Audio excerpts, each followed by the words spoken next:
Hi friends, మీరు చూస్తున్నారు Telugu future blogs. ఈ వీడియోలో మనం గూగుల్ పిక్సెల్ 9 Pro ఫోల్డ్ ఈ మొబైల్కి సంబంధించిన ఫుల్ డీటెయిల్స్ అయితే చూద్దాము. గూగుల్ నుంచి నాకు తెలిసి ఫస్ట్ ఫోల్డబుల్ మొబైల్ అనమాట మన ఇండియాకి రావడం అయితే. ఓకేనా, లాంచ్ చేసిన కంట్రీ చూసుకుంటే గ్లోబల్ వైజ్గా లాంచ్ అయింది, అలాగే మన ఇండియా కంట్రీలో కూడా లాంచ్ చేశారు. డేట్ చూసుకుంటే 14th August 2024 రోజు అయితే లాంచ్ చేయడం జరిగింది అనమాట. ఓకేనా, దీని బ్యాక్ సైడ్ ఏం యూజ్ చేశారో తెలియదు నాకు. ఫ్రంట్ సైడ్ వచ్చేసి ఒక్కొక్క డిస్ప్లేకి ఒక్కొక్క విధంగా యూజ్ చేశారనమాట ప్రొటెక్షన్. సో అది ఒకసారి చెప్తా వినండి. దీంట్లో ఫస్ట్ డిస్ప్లే డీటెయిల్స్ అయితే చూద్దాము. ఎక్స్టర్నల్ డిస్ప్లే చూసుకున్నట్లయితే 6.3 inches LTPO OLED డిస్ప్లే ఉంటుంది. 120Hz డిస్ప్లే రిఫ్రెష్ రేట్ ఉంటుంది. అలాగే 2700 మ్యాక్స్ బ్రైట్నెస్ లెవెల్స్ ఉంటాయి. ఈ డిస్ప్లేకి వచ్చేసి గొరిల్లా గ్లాస్ విక్టస్ 2 ప్రొటెక్షన్ అయితే యూజ్ చేయడం జరిగింది. ఇంటర్నల్ డిస్ప్లే చూసుకున్నట్లయితే 8 inches LTPO OLED డిస్ప్లేతోనైతే ఇది రావడం జరుగుతుంది అనమాట. ఇది కూడా 120Hz డిస్ప్లే రిఫ్రెష్ రేట్ ఉంటుంది. 2700 మ్యాక్స్ బ్రైట్నెస్ లెవెల్స్ అయితే దీనికి ఉంటుంది అనమాట. ఇది చూసుకున్నట్లయితే ఫోల్డబుల్ సైడ్ అనమాట, గుర్తుపెట్టుకోండి ఇంటర్నల్ డిస్ప్లే అంటే. అలాగే దీనికి వచ్చేసి U2G ప్రొటెక్షన్ అయితే యూజ్ చేసామని చెప్తున్నారు ఈ డిస్ప్లేకి. ప్రాసెసర్ చూసుకున్నట్టయితే గూగుల్ Tensor G4 ప్రాసెసర్ని అయితే యూజ్ చేయడం జరిగింది. సో 9 సిరీస్లో మొత్తం ఈ Tensor G4 ప్రాసెసర్ని యూజ్ చేయడం జరిగింది, గుర్తుపెట్టుకోండి. ఇక దీంట్లో ర్యామ్ చూసుకున్నట్టయితే 16 GB ఉంటుంది. స్టోరేజ్ చూసుకున్నట్టయితే 256 GB ఉంటుంది. ఇది వచ్చేసి LPDDR5X ర్యామ్తో వస్తుంది. USF 3.1 స్టోరేజ్కి అయితే సపోర్ట్ చేస్తుంది.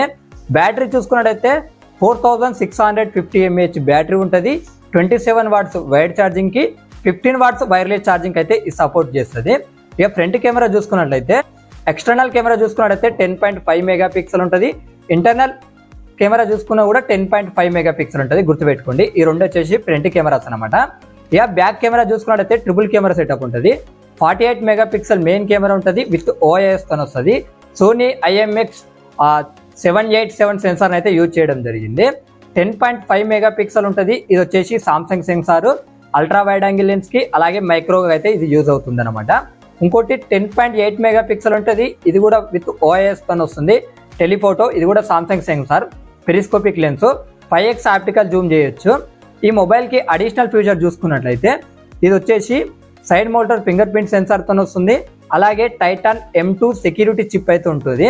Android 14తో వస్తుంది. 7 years Android updates, 7 years security updates అయితే ఇస్తారు.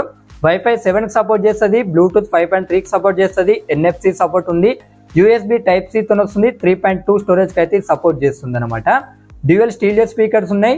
డ్యూయల్ సిమ్తో వస్తుంది. మైక్రో సిమ్ ఒకటి, ఈ సిమ్ సపోర్ట్ అయితే దీనికి ఉంటుంది అనమాట. దీనికి వచ్చేసి శాటిలైట్ కనెక్టివిటీ కూడా ఉంది. IP68 రేటింగ్ కూడా ఈ మొబైల్ అనేది సపోర్ట్ చేస్తుంది. అలాగే IR బ్లాస్టర్ సపోర్ట్ కూడా ఉంది ఈ మొబైల్కి. ఇక ఇది చూసుకున్నట్టయితే అన్ఫోల్డ్ సైడ్ చూసుకున్నట్టయితే 5.1 mm థిన్ ఉంటుంది. అలాగే ఫోల్డెడ్ సైడ్ చూసుకున్నట్టయితే 10.5 mm థిన్ ఉంటుంది. ఈ మొబైల్ వెయిట్ చూసుకున్నట్టయితే 257 grams అయితే వెయిట్ ఉంటుంది. అడిషనల్ ఫీచర్స్ అన్నీ నేను చెప్పాను. ఏమైనా మిస్ అయితే కూడా మొత్తం ఒకసారి స్క్రీన్ మీద ఇస్తా, మీరు ఒకసారి అయితే మీరు చెక్ అనేది చేయొచ్చు. ఇక ఈ మొబైల్ ప్రైస్ చూసుకున్నట్లయితే 16 GB 256 GB మోడల్ ప్రైస్ చూసుకున్నట్లయితే 1,72,999 రూపాయలు అయితే పెట్టడం జరిగింది. దీని ఆఫర్స్ కానీ అలాగే సేల్ డేట్ ఎప్పుడు కానీ అయితే వీళ్ళు ఇంకా అనౌన్స్మెంట్ అయితే చేయలేదు. చేస్తే కింద డిస్క్రిప్షన్లో కానీ లేకపోతే కింద కామెంట్ సెక్షన్లో పిన్ చేసి పెడతా. ఇక కలర్ ఆప్షన్స్ ఉన్నాయి, అవి స్క్రీన్ మీద ఇస్తా, ఒకసారి చెక్ చేయండి. ఈ మొబైల్కి సంబంధించిన ఫుల్ డీటెయిల్స్ ఇవే. ఇలాంటి అప్డేట్స్ తెలుసుకోవాలనుకుంటే మన ఛానల్ని సబ్స్క్రైబ్ చేసుకోండి.